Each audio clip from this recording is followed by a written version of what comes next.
So, alter Schwede, war das weit.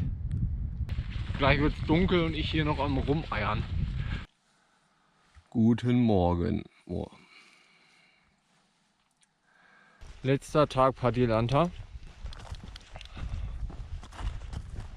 Und mehr habe ich auch gar nicht zu sagen. Ist vielleicht auch gar nicht mal so schlecht. Findet man auch Dinge. Und ich sage immer, besser ein sicherer Tritt, der nass ist, als ein unsicherer, der vermeintlich trocken ist und dann zum Fallen führt. War das plausibel?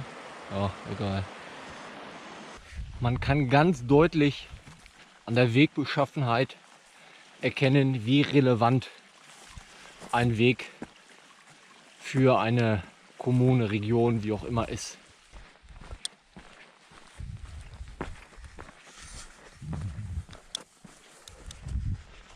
Guten Morgen, guten Morgen. So, man soll den Tag nicht vor dem Abend loben oder verkaufe nicht das Fell des Bären, bevor du ihn erlegt hast. Dennoch, Padjelanta, du warst sehr gut zu mir. Du bist es immer noch. Vielen Dank dafür. Der Tag gestern war echt super. Super Weg, viele Kilometer, ohne Extremanstrengung, Wetter echt Luxus. Von daher war das wirklich ein super Tag. So, kurze Werbeunterbrechung wegen Flussüberquerung. Hoppa.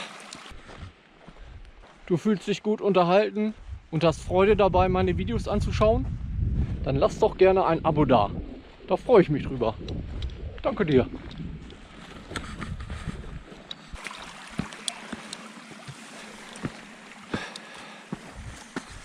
Ach, war nur ein Bach. Und die Hütte war auch sehr gut zu mir. Sehr, sehr gut. Denn ich habe Essen gefunden. Ein paar Rosinen, Knäckebrot und einen Beutel Kochbeutelreis. Den Kochbeutelreis habe ich dann gekocht und in meinen Kartoffelpüree reingerührt. Und die Rosinen habe ich auch reingetan. Das war super. Und man glaubt es gar nicht, wie lecker einfach nur Knäckebrot ist. Knäckebrot ohne alles. Ja, so ändert sich das.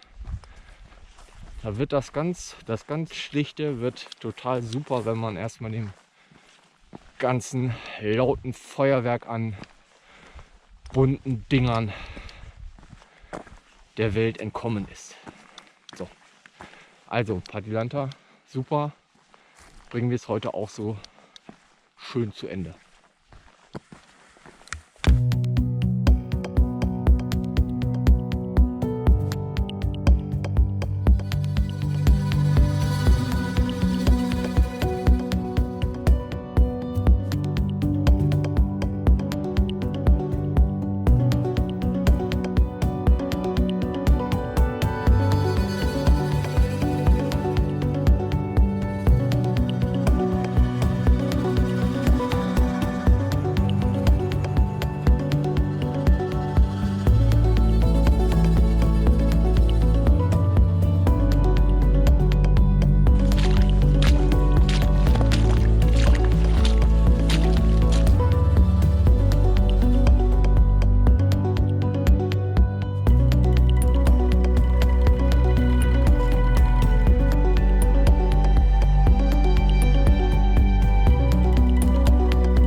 Man kann ganz deutlich an der Wegbeschaffenheit erkennen, wie relevant ein Weg für eine Kommune, Region, wie auch immer ist. Also dieser Teil hier ist nicht so relevant. Hingegen zum Beispiel, klar, ein paar Dilanterläden. Der Akku plötzlich leer. Zeigt 50% an, zack, aus. Ja. Diese Technik. Genau, Padilanterläden. Bohlen. Hunderte Meter am Stück. Und nicht nur zwei nebeneinander, sondern richtig gebaut. Richtig fett. Schon krass. Naja, also der Weg hier auf jeden Fall, das ist auch der Nordkalottläden, der aus Norden kommend rechtsseitig am Ackerjaure entlang führt. Der ist definitiv halt klar, ist begangen, man sieht das so auch nicht wenig, aber trotzdem Pflege oder so, das ist halt nicht so relevant, weil hier wahrscheinlich wenig Tagestouristen entlang kommen, die etwas kaufen wollen. Wie meine Aussagen immer ein bisschen zu salopp formuliert sind, keine Sorge, das ist alles nicht so gemeint. Alles ist das mit ganz viel Liebe, Dankbarkeit für Schweden und Norwegen, Finnland, dass das überhaupt geht, dass man hier wandern darf, so sein darf, übernachten darf. Und mit der hier oder der anderen Spitze, das ist nie so gemeint. Das ist einfach nur aus Spaß an der Freude. Hier sind immer überall noch so viele Preiselbeeren und auch in Teilen Blaubeeren. Mitte September. Das ist hier oben, also irgendwie mich verwundert das sehr. Aber es ist natürlich lecker. Ne? Zwischendurch kannst du da immer mal eine Handvoll nehmen. Hier pflückt ja auch keiner. Guck dir das an.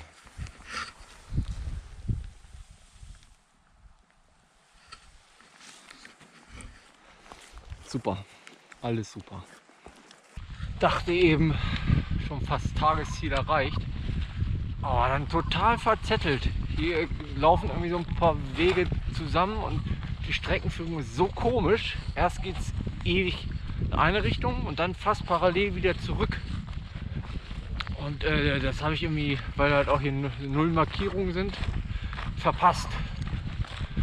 Meiner Uhr habe ich es dann noch geregelt gekriegt, weil genau den Teil habe ich mir als Offline-Map nicht runtergeladen. Knaller, ey. Gleich wird es dunkel und ich hier noch am Rumeiern. Aber morgen früh wollte ich den Weg auch nicht suchen.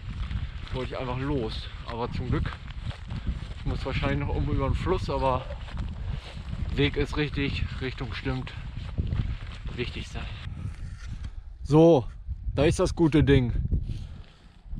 Schön wieder Just Dance Combo. Ja, muss sein. Muss sein, ist doch zu tief. Volllaufen lassen, machen wir nicht. So, auch keine Segelschüchen an. Aua. Aber Steine halten sich in Grenzen, ist egal. War wichtig. War wichtig, dass das heute dran ist und nicht irgendwie morgen früh dann halbe Stunde gegangen und dann direkt hier rüber. Und vielleicht ist auch noch viel Wind und Regen. Von daher einmal gemacht, ist das Thema jetzt durch. Füße auch gut, Kühlung.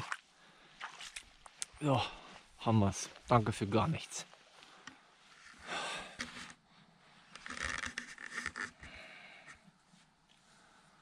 Guten Morgen. Oh.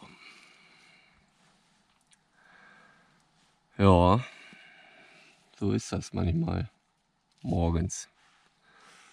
Wenn alles eiskalt und nass ist, da sitzt man dann da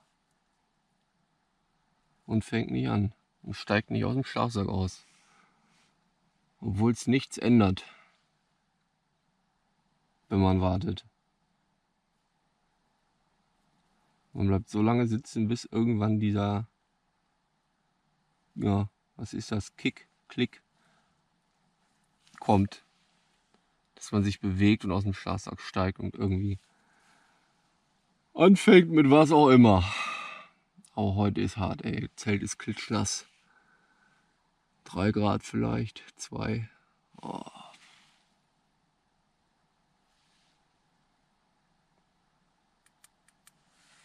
Und jetzt mal gucken, wie es so draußen aussieht. Ach du Scheiße. Siehst du? Bodenfrost. Zelt ist gefroren.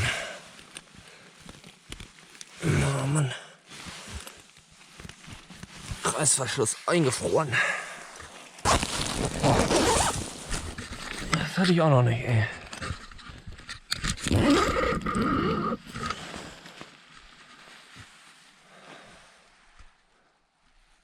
Ha?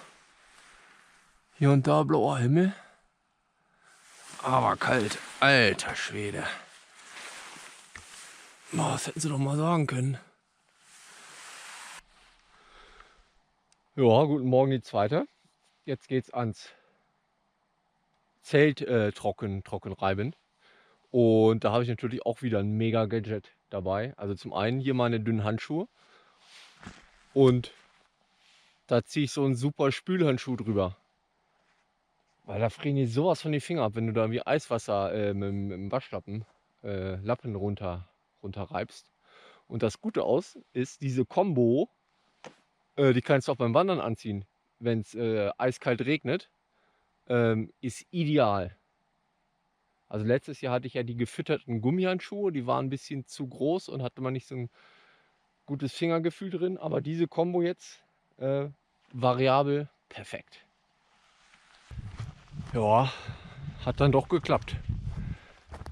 5 Uhr hoch, Viertelstunde gesessen, bis das Klick kam. 4:45 dann angefangen. Rumgeräumt, aufgeräumt, eingepackt, Zelt trocken gewischt und so weiter und so fort. 6:45 los. 1,5 Stunden, so diesem Szenario ist gut.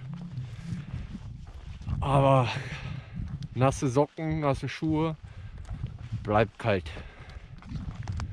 Bleibt eisekalt. Kannst dich dran gewöhnen, aber warm wird's nicht. Bleibt kalt.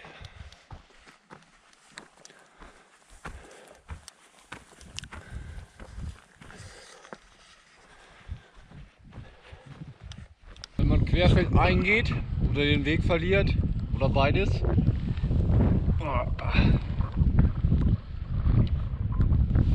findet man auch Dinge.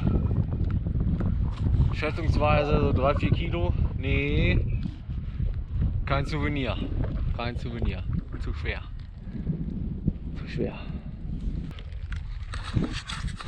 Norwegen, ich bin wieder da. Damit hast du nicht gerechnet, was? Ha, wie geil ist das denn? So, aber Schweden, keine Sorge. Ich komme mich schon mal suchen, die Tage. Wenn der Tag lang wird und anstrengend ist und echt mürbe macht und man auf eine Hütte zusteuert, dann sieht man irgendwann überall Hütten. Aus der Ferne denkt man dann, das ist sie. Das muss sie sein, das passt genau. Ja, sind dann immer nur Felsbrocken. 3-mal jetzt schon gedacht, das ist sie sicher. Das muss sie sein. War es aber nicht. Kenne ich aber auch von allen Wegen.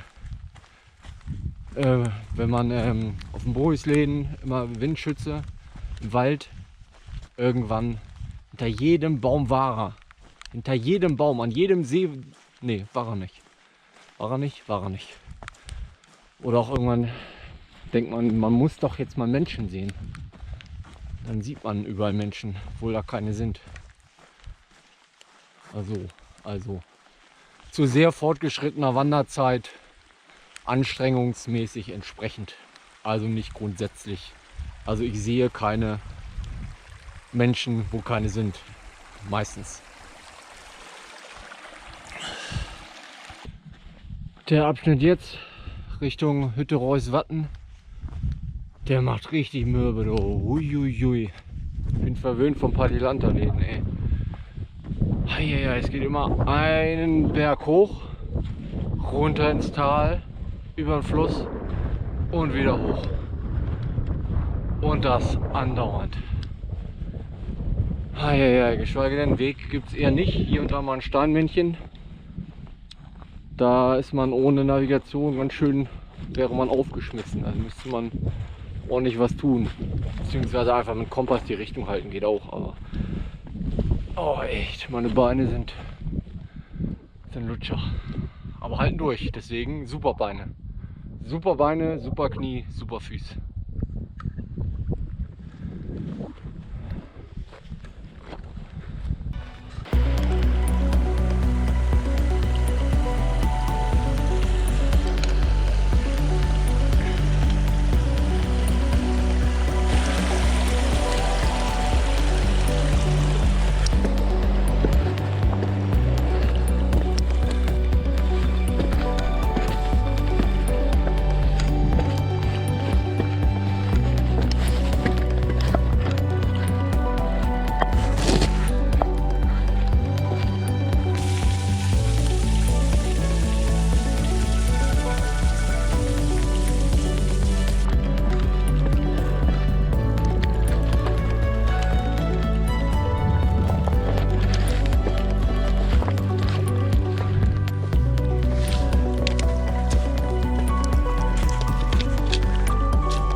So, alter Schwede, war das weit.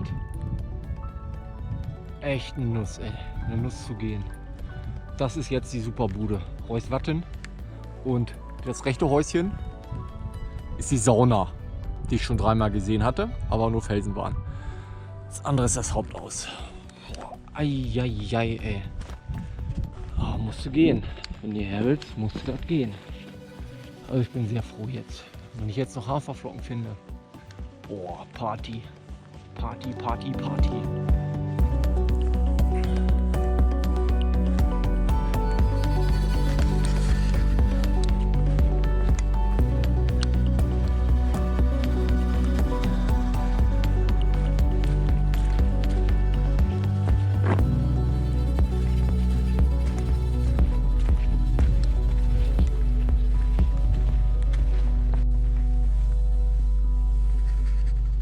Auf Wiedersehen, Reuswatten. Es war schön hier. Sehr, sehr schön. Was sich definitiv auch verändert, ist das Temperaturempfinden. Geht mal wieder über den Fluss. Meine Handschuhe, meine Gummihandschuhe haben sich aber super bewährt. Ich habe die schwere Vermutung, dass die rote Jacke, aka der Spanier, der vor mir gen Nordkap prescht, in den Hütten immer den zurückgelassenen Proviant vergangener Wanderers verzehrt. Ich finde nichts mehr.